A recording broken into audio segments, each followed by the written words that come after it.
Welcome to the ED Clinics podcast. My name is James Woolidge and I'll be your host for this series where we'll be discussing everything to do with shockwave therapy and men's health conditions. That's everything from erectile dysfunction through to chronic pelvic pain syndrome, Peyronie's disease, hard flaccid syndrome, amongst others.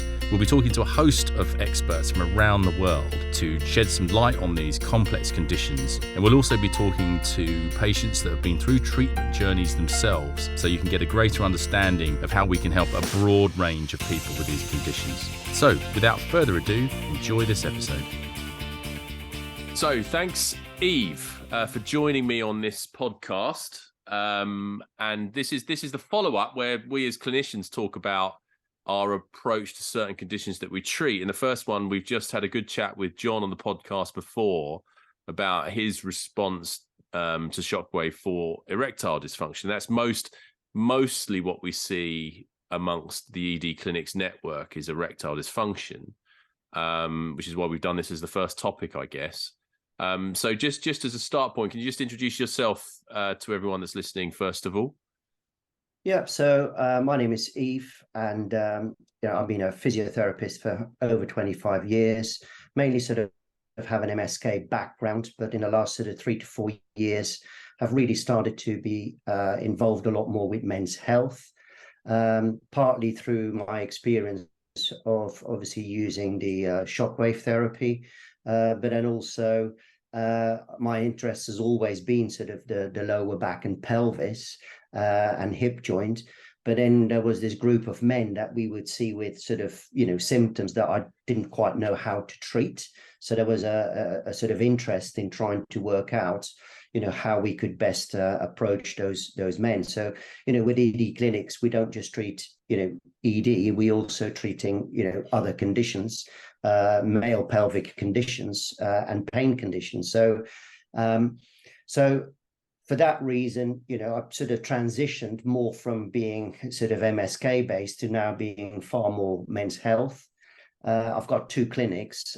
In my Waterlooville clinic in Hampshire, I do a combination of MSK work and, men's health.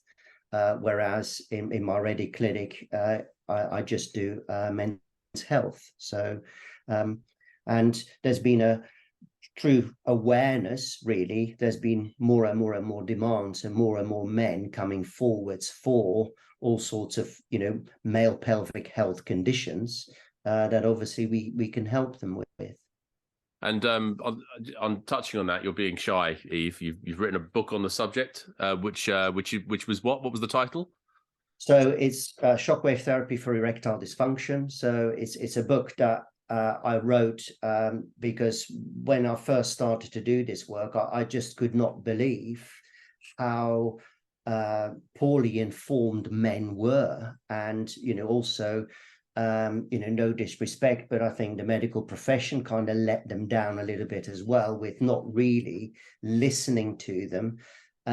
So I kept on getting the same questions over and over again, and then also men seemed to be a bit lost. They were sort of trying to diagnose things before, getting treatment before they were diagnosed. So what I tried to do in the book is to try and simplify things in putting it in a chronological order from getting the problem to being diagnosed to demonstrating what available treatments are out there, and then also what shockwave therapy can do for them. So and then what I tried to do within that as well is to answer all the questions that we were getting from them. So the book is not necessarily written for clinicians. This is for men struggling with erectile dysfunction and their partners, because we can't forget about their partners as well, because often relationships tend to really suffer because of men having erectile dysfunction. So I would very strongly encourage partners to read the book as well, so they can understand that this is a medical condition. This is a problem.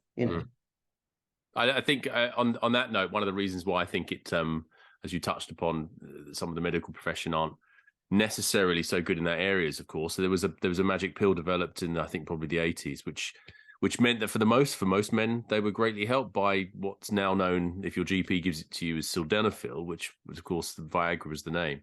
But what we end up seeing are people that either don't want to go straight onto that as a choice, or in fact, after 5 or so years, it stops becoming so effective.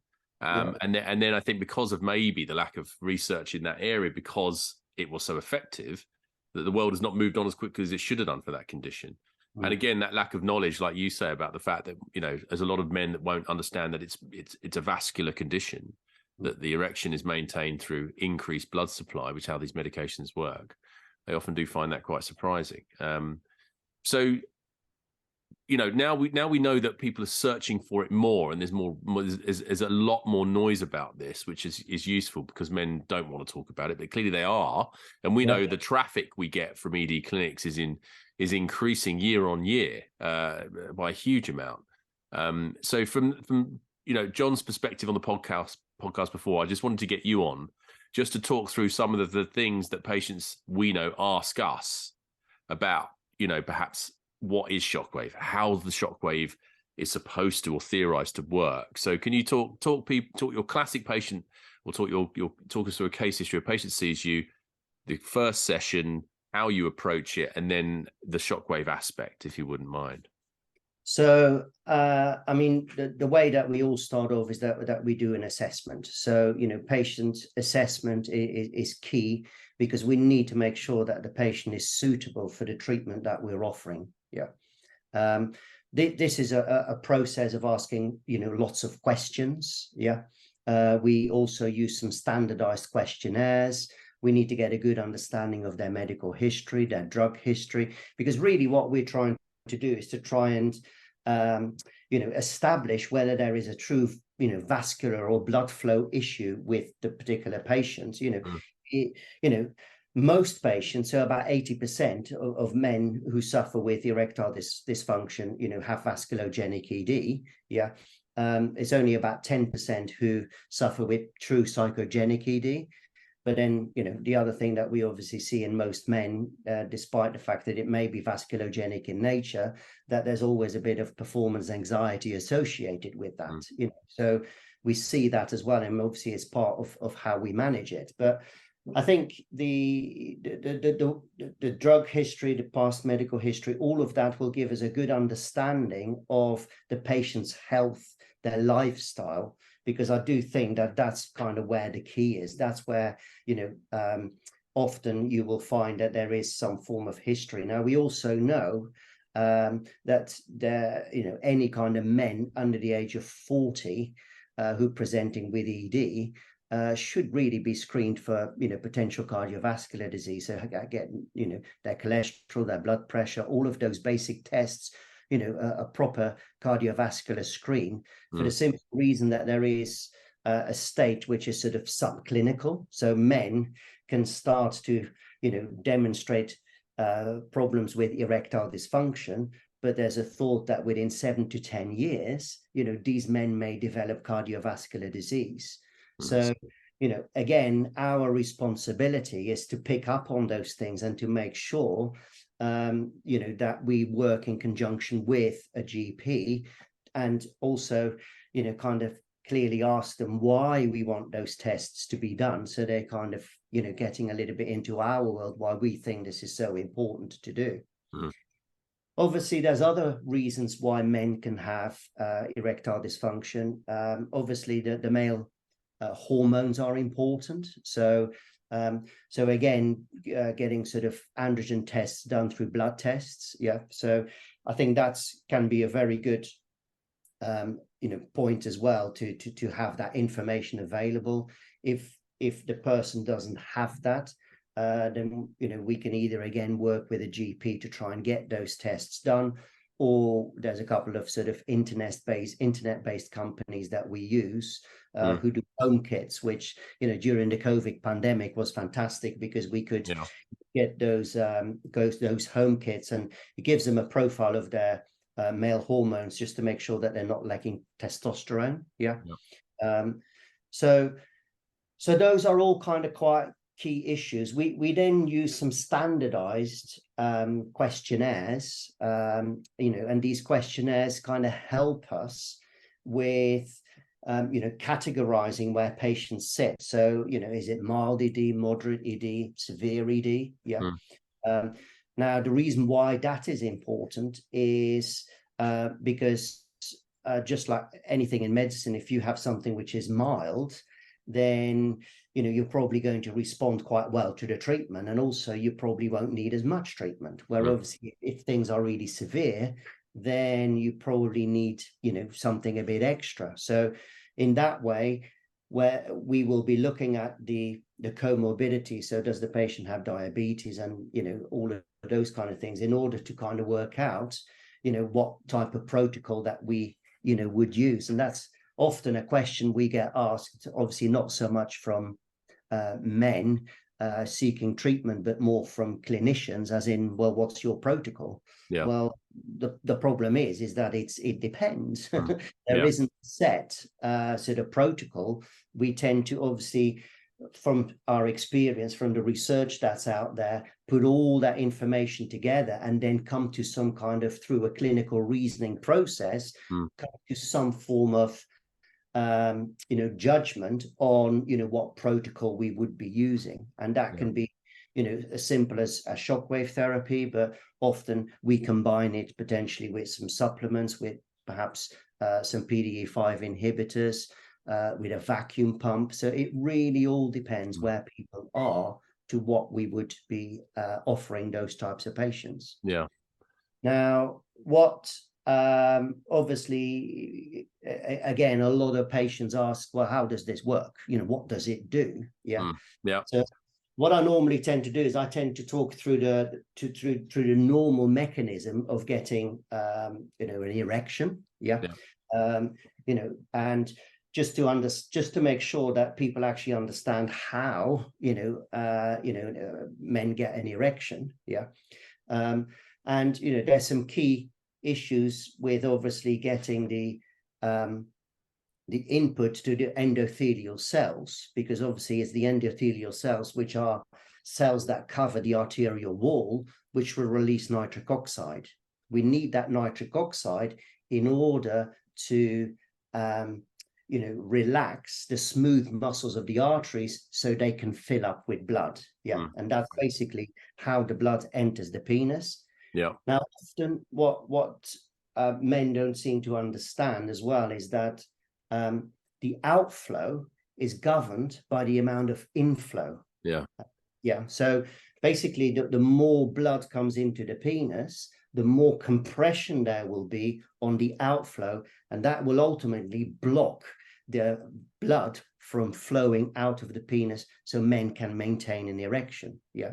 So this is an important thing. So we know that shockwave releases nitric oxide. Yeah. So, but just like with PDE5 inhibitors, that's quite a sort of slow effect.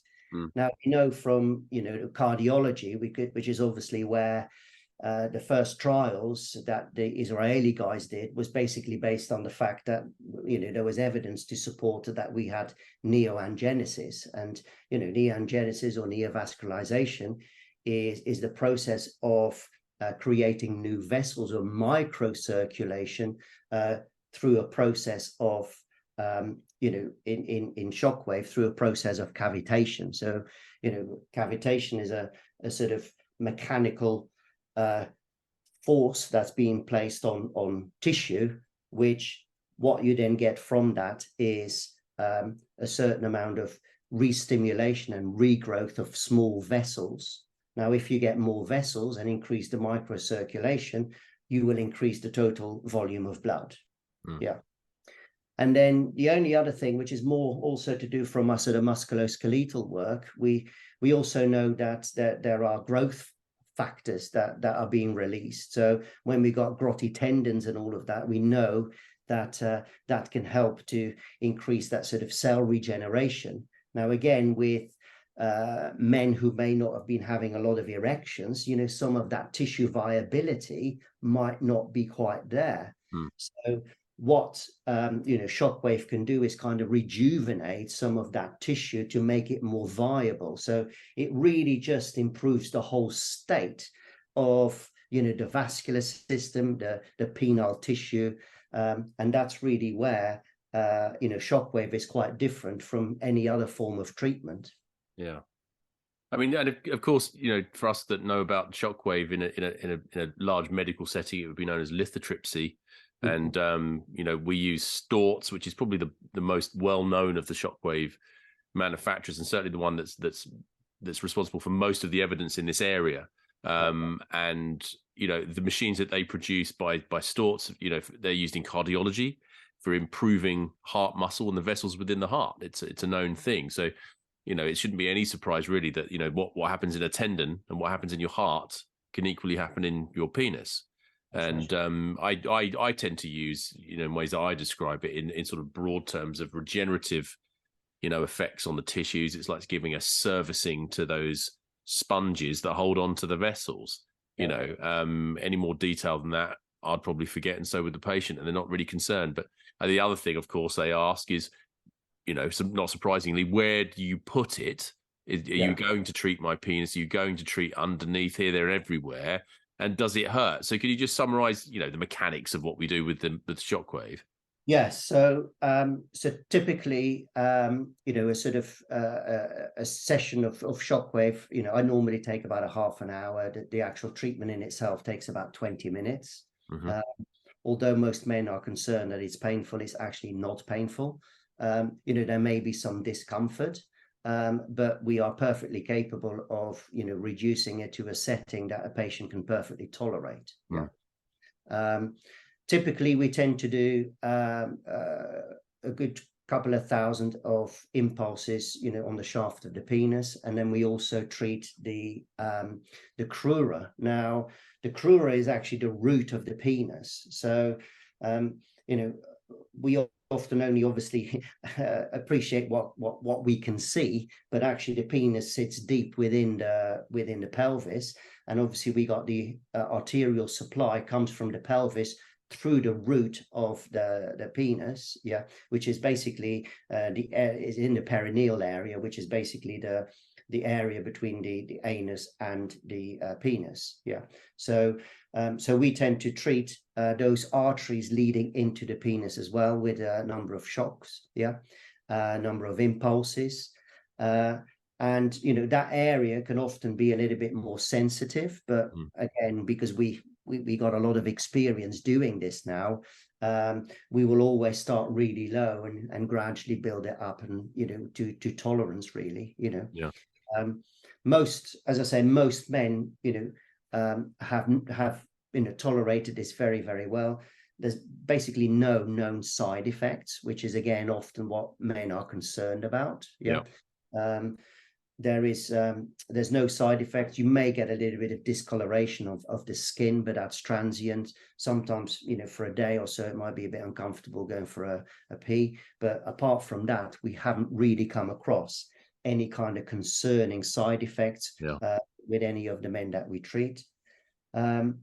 Typically, we may do one session a week. Sometimes we do 2 sessions a week. I think to a degree that may depend slightly where the patient is located and their time available. But to be honest, I haven't really seen much difference whether I was treating somebody twice a week or once a week. So I think there are no other sort of things that men sort of worry about, is whether they can kind of continue with life as normal afterwards, or whether they can drive, for instance, or anything like that. But it basically is a very, very comfortable treatment. Men can come on their own to the treatment, go home, and can just carry on with life as is. Okay. The other thing that came up in the podcast of John, that he was so very erudite about describing, his progress through, and the fact that it's, what we try and do, our approach is to be very realistic with patients. And a part of that first triaging of their particular situation, their health status and so forth, by saying, look, I think it's going to need this many sessions. I think we're going to need to add in this strategy and this tactic, and losing weight and so forth, that we give with all of that. But it's this idea that the short-term changes that people may get within treatment changes may be just physiological, which is helpful, nitric oxide and a few other things like that. But what we're really looking for, and of course the patient should be looking for, is that real long-term change about building some realistic expectations that it might be a month or two afterwards, which John talked about, that actually he was continuing to get benefit month, 2 months afterwards. Is that something that you try and get across to your patients when you're seeing them as well, as a sort of, laying a realistic foundation really of their expectations? That's right, because again, it's one of the sort of main questions we get asked. Well, when are we going to know it's working? Is it session 2? Is it session 3? Yeah. Now, we do have patients who tend to respond very rapidly, but then there's others who don't. And obviously, when men don't respond, then they can get a little bit anxious to the fact that it might not be working.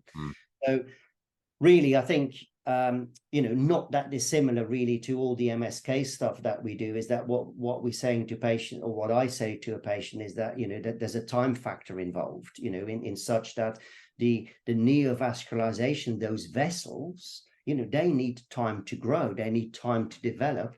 And that's really why, even after the treatment, you can get ongoing further progress. And it's not the first person that I've seen after 6 sessions and they go like, well, not quite sure whether this has worked.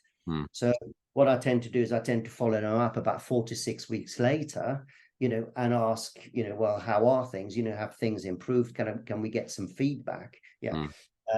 And then you hear sort of men saying, well, actually, I didn't really think that this wasn't going to work, but now I'm starting to sort of get, perhaps a few more morning erections and things like that. So really sort of starting to see that things are changing. And I think that that's often a little bit what obviously managing the expectation is extremely important, because so for that reason, I sort of say to patients, well, look, it's not going to suddenly, work very, very well for you. You need to look at the subtle things that may change. Like, for instance, especially morning erections tend to be one of the first things that we see, that they becoming more frequent. And this is really nice from sort of our perspective. If that starts to happen during the treatment, then that is a really good indicator that there is an effect from the treatment that we are providing. Now, sometimes what can happen is that there are patients who are kind of a little bit clear cut to how many sessions we would do, but then there's people who kind of sit in the middle somewhere, and that can be quite difficult to sort of be precise to say, well, let's do X amount of treatment and that should be sufficient. So I very, very frequently do 6 sessions, and then we have a break. And a break is an evaluation period for them in order to be able to sort of get a really good view of where they are, because there's no point in doing more treatment if they don't need it. And then at the same time, at least if we've established whether a patient is responding to the treatment and they want to have some more treatment, well, at least we got evidence of its effect already. It's a nice approach, isn't it? Is there, we touched on, a number of things there regarding mechanisms and how we approach it, and, perhaps how we're different to other. There's a lot, it's becoming on the market now about, shockwave therapy is good for this, and it's certainly becoming a lot more of a popular topic. And the fact that we use storts and so forth. Is there anything else that you can think that we get asked a lot from patients that would be, if they were online now asking us? Is there anything else that you can think of? I think it's, one of the things obviously that we got is effectiveness. How effective is this treatment?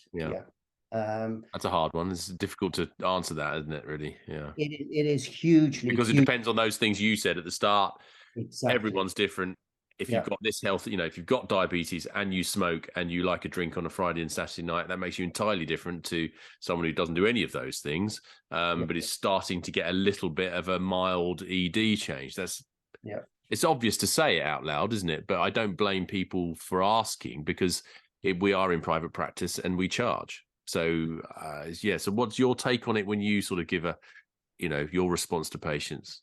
I think the way to look at, or the way that I'm looking at it, is very much based on what research tells us. And we know that in men who have mild to moderate DD with no comorbidity, so comorbidities is where they have no obesity or no high blood pressure, cholesterol. So, healthy men, then we know that the success rate can be around 70-75%. Yeah. So that's kind of our base. That's where I always start from. And then I'll go through a deductive process depending on what obviously comes with it. Yeah. And obviously whether they, go into the more severe side or not. Yeah. So, and that's the conversation. So it's a conversation to have with a patient. So before they actually engage in treatment, that obviously, first of all their questions are answered. Yeah. And we're not just sort of going through a menu and saying, well, here, look, these are the options, what you want. That's not really the process of clinical reasoning.